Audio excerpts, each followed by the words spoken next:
One of the ththings that's most interesting about it is whenever I get any hate, which is actually very rare for me, people talk about like the fact that I'm a hated person, but 98% of the internet loves me. I really believe that. I very rarely see hate comments. Very rarely. And I've never met anyone in person who dislikes me. But man or woman. Women love me too. They're like, yeah, you're right. Yeah. But when I do see some idiot posting something stupid, I sit and say, it's kind of crazy that I'm trying to help him. He's so ignorant and so stupid. He doesn't realize I'm fighting for his freedom. You know, it's kind of like you're trying to drag him, drag the horse to water. And they're like, no, you're stupid. It's like, no, you're going to die. You're trying to help the people who dislike you. It's kind of weird. I don't know if you've ever had that yet. No, it happens all the time. And I tell people, look, whether you agree with my ideas or not, the reality is I'm fighting for your right to have your shit idea. 100%. I don't agree with your idea. I think you're stupid. I think doesn't make any logical sense. But I'm still fighting for your right to have that idea, to say those things that I completely disagree with. Yeah. I'm still fighting for your right. Yep. And the people on the other side, they're fighting for their right only. Yep. I'm fighting for your ability to have those bad ideas. I don't agree with you. You don't agree with me. That's fine. But I'm trying to preserve this idea that we can have competing opinions. Yep. Because only through debate, through discussion, through various of ideas, can the great ideas really form. Absolutely. And I don't pretend to be right on everything. I don't want you to agree with everything I say. If anything, please disagree with me. Absolutely. Because it shows to me that I'm not living in an echo chamber. Completely. And you need both sides. You're right, because equilibrium is always going to be the middle of both sides, right? So like if you have a seesaw, if you want it balanced, you need X amount on this side and X amount on that side. So you shouldn't be afraid of any idea as long as it's open and possible to discuss. It gets scary when you remove one side of the weight and it's not allowed to be discussed. Well, then it gets skewed, right? If we're allowed to openly discuss and openly talk, and I'm allowed to say the things I truly believe and I won't be canceled for it, then I don't fear feminism. Yeah. And I don't fear LGBT. And I don't fear transgenderism. I don't fear any of these people. Sit them down at a table with me and I will decimate them in real time. And I will do it so that everybody understands I am right. Because I know I am right and God knows I'm right. And there's no way they can beat me in an argument because it's pretty fucking simple. I have a dick and you have a vagina. It's done. And I'll say it. Done. But if I'm not allowed to talk, well, that's how they get control. And that's why they censor. And that's why it's so scary. So you're right. We're not afraid of their ideas. We just want to be able to talk openly. Yes. They don't want us to talk because they know they're going to lose, which proves they're wrong. Yeah. And they're not even smart enough to look in the mirror and go, well, why am I so afraid of him talking? Well, it's because I'm incorrect. That's the truth of it. Yeah, I mean, especially in the school systems. When I think about LGBTQ plus, TI plus, QA, and when you think about all these ideas, and they're talking about it in school, the teachers are allowed to promote these ideas to their kids. But they can't, the teachers aren't allowed to pray in school. Yep. And I think that's the biggest knock for me. If you're going to allow one, you got to allow the other. Well, because there's balance. Of completely. But God is always going to be the final resistance to insanity, which is what I said about the Islamic countries, because there's always has to be a line. If money can corrupt, you'll agree with anything, because money can be printed. And if the idea is on the side of money, or if money is on the side of idea, you'll agree with anything. The only thing that's ever going to stop you is if you get to a religious conviction. Only God is going to get to a point where he says, it doesn't matter how much you pay me, it doesn't matter what you make me believe, it doesn't matter what the AI machine does, it doesn't matter how you've psyoped me and indoctrinated me, it doesn't matter how long you've been trying to convince me this is true. I know that my holy book and the God I believe in says this is wrong, so I refuse to believe. Only God is the final barrier to the absolute slave mind insanity. Which is why they fear God, which is why they don't want to teach children about religion. Children are the most susceptible and the most vulnerable and the most programmable people in a populace. So you have to be very careful when you analyze the ideas they're trying to purport to children, because they know children are the most susceptible to believing things. They're also the most susceptible to believing fallacy. It's kind of interesting. We don't teach children things that life will ensure they understand is true. You don't teach them about taxes or things that they're going to learn the reality of. Money management, fiscal responsibility. Yeah, because they're a hard reality that they're going to have to experience. So we let life teach them that. So we don't care. But we don't let life teach them these other crazy ideas, because if we did, they'd reject the crazy ideas. No, we indoctrinate the young children with the ideas that they'd naturally reject otherwise. If we deleted the idea of LGBT garbage from school and we let a child grow up to the age of 18 in a normal functioning society, in a normal functioning educational system, and said, is that a man or a woman? It'd be very clear. And everybody knows life will teach them.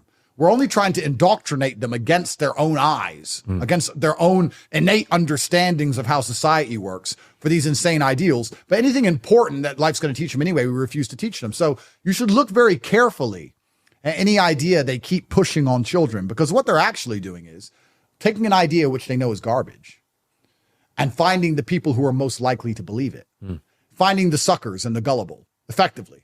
Who's the most gullible people? Because this is bullshit. So who's gullible? Well, even the most stupid adults reject this because it's so ridiculous. Well, the children are gullible. And then they'll sit there and go, yeah, but the children don't run the world. Yet. Yet. And the psyop takes time. So it's fine. We're going to purport it on these kids. Only 10% will believe. 90% will reject. Next generation, 20% believe. 80% reject. Next generation. And eventually they get what they want. And these people and these families and those who are in charge have been in charge for a very long time because they think generationally. It's a different mindset that most people at home don't understand. You're at home trying to pay your rent. You're not thinking, how do I make sure my grandchildren don't have to pay rent? You're not. And if you are, you're still doing it wrong because you've got inheritance tax and they're going to fuck you and they're going to take it all off you anyway. You're not doing it the way they're doing it. They're ensuring that there's a country somewhere that you can't even point to on a map that has a water supply. In 2072, the rights to that water supply expire, and it's now going to be owned by a private corporation that his great-grandson is going to own so people can drink water. That's how they think. So if they want a particular ideal instilled inside of a nation, even if it doesn't happen while they're alive, they don't care. And it's that degree of thinking that's hard to combat. And that's also why you have to be, to a degree, unreasonable, because if you give them an inch, they're going to take a mile. Yeah. Because they take an inch a year, and it adds up. So you have to draw a hard line and say, no, I won't give you an inch. I'm not, you can call me racist and homophobic and bigoted, and you can put me in jail and call me a misogynist. No, I won't give you an inch because I know where it ends up. So you have to draw that hard line, and God makes it easier to draw the hard line because it's haram. Oh, but he's gay and haram. Yeah, but haram. Hard line. That's why they don't like God, because there's a hard line. They don't want you to have a hard line. What they want you to have is what most conservatives have. Because conservatives are rational, reasonable people. Yeah. And what they do is they give you a line, and conservatives are like, oh, maybe it's nuanced and it's a bendy line. And slowly, bro, the conservatives of today were the liberals of 20 years ago. They just keep on pushed back a little bit by a little bit by a little bit by a little bit. That's right. Quick bathroom break. Sure. And then we'll be right back. Another quick merch plug. Definitely go pick up the Free Thinker hoodie. We have it in a hoodie and a t-shirt.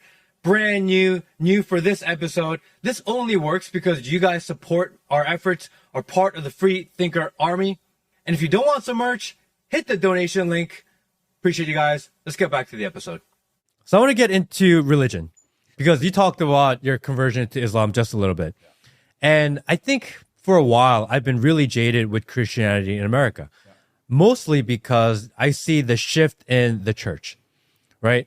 The church has been so weak and so much scandal happens within church. And being a part of it, you're like, all right, like there's something doesn't seem right here. And that's when I lived maybe closer to the cities. I used to live in New York City. I used to live much closer to Atlanta. Recently, I moved into part of Georgia that's considered more conservative. And moving into the conservative part of the country, I realized that the failing and the falling of the church isn't like a whole American thing. That actually there's a huge section of America that still adheres to the traditional values that we thought and we agreed with early on. Yep. I thought the church as a whole was failing. But then moving into the conservative areas, I realized, no, it's just these liberal areas that are failing. Yep. And the people that are out there, they still hold their values. They don't put up with this bullshit. They are adamantly against what's going on. And it restored my faith back in Christianity. It restored my faith back into the church just a little bit, realizing it's not everybody. Yep. And it restored my faith in humanity to see that there are people there that still believe some of the traditional values that you talk about, that I talk about. Well, that's beautiful, because if you tolerate everything, you stand for nothing. And the problem with Christianity, it's based on this endless idea of forgiveness and tolerance, and that's been corrupted and polluted, like you said, by some bad actors. Yeah. And I feel like Christianity's lost a lot of its presence in recent times, and that breaks my heart. I'm a Muslim now, but that breaks my heart, because people of the book are people of the book, and we need more God, not less God. And I don't care what God you worship, if you worship God and you're a good person. And it's a shame, really, that Christianity's reached a point where it's mocked so openly and so publicly in Christian nations. That breaks my heart. And I think the attraction of Islam for me personally, and also for a lot of other people now, is there's a lot of people who are just tired of being mocked. And they want a religion which they respect and other people respect. And you can disagree with Islam all you want, and whether you're an atheist or you're a Christian, and you can disagree with it all you want. And I'm not an Islamic scholar to argue that point. However, I will argue the point that it is the most respected religion on the planet. Nobody openly mocks it without fear. If they do, they at least make sure they're very careful about hiding their face or hiding behind a police barricade. Whereas people will mock Christianity openly and think it's a joke. And I feel like it's time for the Christians to take power back by ensuring that their religion is respected.